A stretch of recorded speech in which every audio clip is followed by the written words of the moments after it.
10 మంది ఎమ్మెల్యేలకు నోటీసులు పార్టీ ఫిరాయింపుల కేసులో స్పీకర్ నిర్ణయం తీసుకోబోతున్నారు.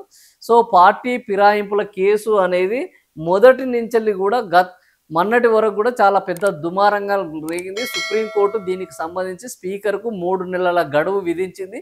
3 నెలల గడువులో వీళ్ళపైన పార్టీ ఫిరాయించిన బీఆర్ఎస్ పార్టీ నుంచి కాంగ్రెస్ పార్టీకి వెళ్ళిన ఎమ్మెల్యేల మీద అనర్హత వేటు వేయాలంటూ బీఆర్ఎస్ పార్టీ సుప్రీంకోర్టును ఆశ్రయించిన నేపథ్యంలో సుప్రీంకోర్టు స్పీకర్కు 3 నెలల సమయాన్ని నిర్దేశించింది. ఈ 3 నెలల సమయంలో నిర్ణయం తీసుకోకపోతే ఏం జరుగుతుందన్న ఒక ఉత్కంఠ కొనసాగుతున్న నేపథ్యంలో ప్రస్తుతము స్పీకర్ ఒక నిర్ణయం తీసుకోవడానికి ఆలోచన ఉన్నట్లు మనకి ఈ వార్త ద్వారా తెలుస్తుంది. సుప్రీంకోర్టు ఆదేశాల నేపథ్యంలో 10 మంది ఎమ్మెల్యేలకు మనం ఇక్కడ చూడొచ్చు.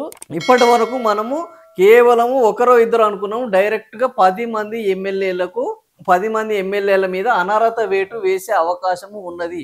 మొన్నటి వరకు ఏంటంటే దానం నాగేందర్ కాంగ్రెస్ బీఫామ్ మీద బీఆర్ఎస్ ఎమ్మెల్యేగా గెలిచి కాంగ్రెస్ బీఫామ్ మీద ఎంపీగా పోటీ చేశారు కాబట్టి ఆయన మీద వేటు పడుతుంది. అదేవిధంగా కడియం శ్రీహరి తన కూతురు కోసం అఫీషియల్ గా ఎలక్షన్ క్యాంపెయిన్ కాంగ్రెస్ తరపున చేశారు, ఆయన మీద వేటు పడుతుంది. భద్రాచలంలో ఉన్న ఒక ఎమ్మెల్యే మీద వేటు పడుతుంది. మిగిలిన వాళ్ళని చూసి చూడనట్లు వదిలేయొచ్చు అన్న ఒక ప్రచారం జరిగిన నేపథ్యంలో అది కాదు, ఖచ్చితంగా సుప్రీంకోర్టు ఆదేశాల నేపథ్యంలో 10 మంది మీద అనర్హత వేయడానికి సిద్ధపడుతున్నట్లు ఈ వార్తను చూస్తే ఇప్పుడు 10 ఉప ఎన్నికలు రాబోతున్నాయా, ఉప ఎన్నికలు ఇంకా మళ్ళా 10 ఉప ఎన్నికలు రాబోతున్నాయా అనేది ఇప్పుడు ఒక ప్రధాన చర్చ నడుస్తున్నది. 10 ఉప ఎన్నికలు వస్తే పరిస్థితి ఏంటి, ఈ రోజు ఉన్న పరిస్థితి ఏంటి, ఈ రోజు ఇమ్మీడియట్ గా ఒక ఎన్నిక నిర్వహిస్తే ప్రజల అభిప్రాయం ఎలా ఉన్నది, మనం కూడా ఒక సర్వే చేయడం జరిగింది. ఆ సర్వే వివరాలు కూడా మీకు చివరిలో చెప్పబోతున్నాను. మీరు ఖచ్చితంగా ఈ వార్తలను చూడండి, అనేక విషయాలు మీకు తెలియజేయబోతున్నాము. సో 10 మందికి ఈ రోజు 10 మంది ఉప ఎన్నికలు వస్తే ఇమ్మీడియట్ గా ఏ పార్టీ గెలిచే అవకాశం ఉన్నది అన్న ఒక ఉత్కంఠ కొనసాగుతుంది. దాన్ని కూడా మనం చర్చిద్దాము. ఇక ఆ తర్వాత బారాసకు చెందిన 10 మంది ఎమ్మెల్యేలు కాంగ్రెస్ లో చేరారు.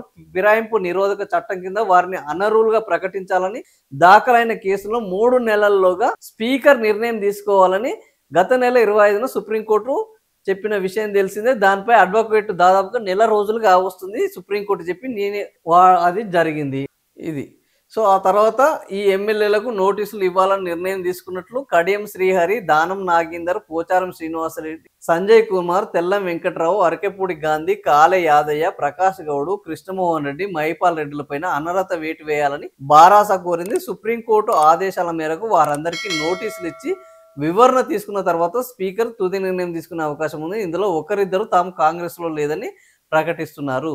సో ఇది ఈ 10 మంది ఎమ్మెల్యేలకు నోటీసులు ఇచ్చే అవకాశం ఉన్నట్టు స్పీకర్ ఆలోచన చేస్తున్నట్టు ఈ వార్త చెప్తుంది. వాస్తవానికి వీళ్ళందరూ కూడా 10 మంది బారాస నుంచి కాంగ్రెస్ లోకి చేరినట్టు, కండువాలు కప్పుకున్నట్టు, పార్టీ కార్యక్రమాలకు అటెండ్ అయినట్టు, పార్టీ ముఖ్యమంత్రి రేవంత్ రెడ్డిని కలిసి ఆ కార్యక్రమాల్లో పాల్గొన్నట్టు ఎందుకంటే ఇటీవల కాలంలో సోషల్ మీడియా అనేది చాలా విస్తృతంగా పెరిగిపోయింది. ఎప్పుడు ఎవరిని కలిసినా వెంటనే ఆ ఫోటోలు వీడియోలు వస్తున్నాయి. ఇంకా మేము మాట్లాడలేదు, మేము కలవలేదు, మేము అందులోకి వెళ్ళలేదు అని చెప్పి తప్పించుకునే విధానాలకు ఇక స్వస్తి పలకడం జరిగింది ఈ సోషల్ మీడియా పెనట్రేషన్ వల్ల. కాబట్టి ఈ రోజు ఈ 10 మంది ఎమ్మెల్యేలు కూడా మేము చేరలేదు అని చెప్పుకునే అవకాశం లేదు. దానికి సంబంధించిన పూర్తి ఆధారాలు ఉన్నాయి. ఒకవేళ స్పీకర్ ఈ నిర్ణయం తీసుకోకపోతే కూడా సుప్రీంకోర్టు వద్దకు మళ్ళీ కోర్టు ధిక్కరణ కింద బీఆర్ఎస్ వెళ్ళడానికి ఒక ఆప్షన్ అయితే ఓపెన్ గానే ఉన్నది.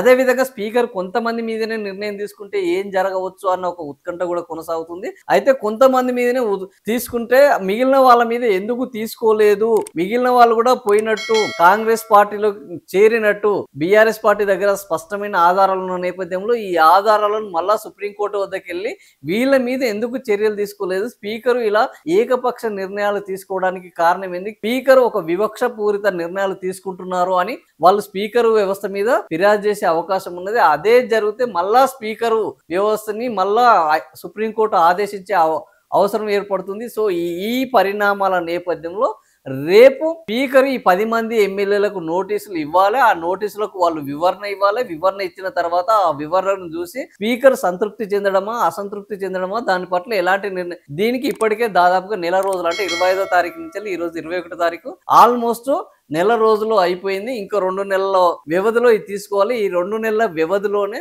మిగతా స్థానిక సంస్థల ఎన్నికలకు సంబంధించి చర్చ జరుగుతుంది. నవంబర్‌లోనే ఆగస్టు, సెప్టెంబర్, అక్టోబర్, నవంబర్‌లోనే జూబ్లీహిల్స్ ఉప ఎన్నిక రాబోతోంది. సో బీహార్ ఎన్నికలకు సంబంధించి వాళ్ళు సెంట్రల్ ఎలక్షన్ కమిషన్ కూడా నోటిఫికేషన్ ఇచ్చే అవకాశం ఉన్నది. సో ఈ నేపథ్యంలో ఈ 10 ఉప ఎన్నికలు బీహార్ ఉప ఎన్నికతో పాటు వస్తాయా, లేకపోతే ఆ తర్వాత మళ్ళీ 2-3 నెలల తర్వాత వస్తాయా అనేది స్పీకర్ ఒక వ్యూహాత్మకంగా నిర్ణయం తీసుకోబోతున్నారు. మరి దీనికి సంబంధించి ఎలాంటి పరిణామాలు ఉండబోతాయి, పార్టీ ఫిరాయింపులకు సంబంధించి భవిష్యత్తులో ఇక ఎమ్మెల్యేల ఆలోచనను ఇది ఏ విధంగా నియంత్రిస్తుంది అనేది మనం వేచి చూడాల్సిన అవసరం ఉన్నది.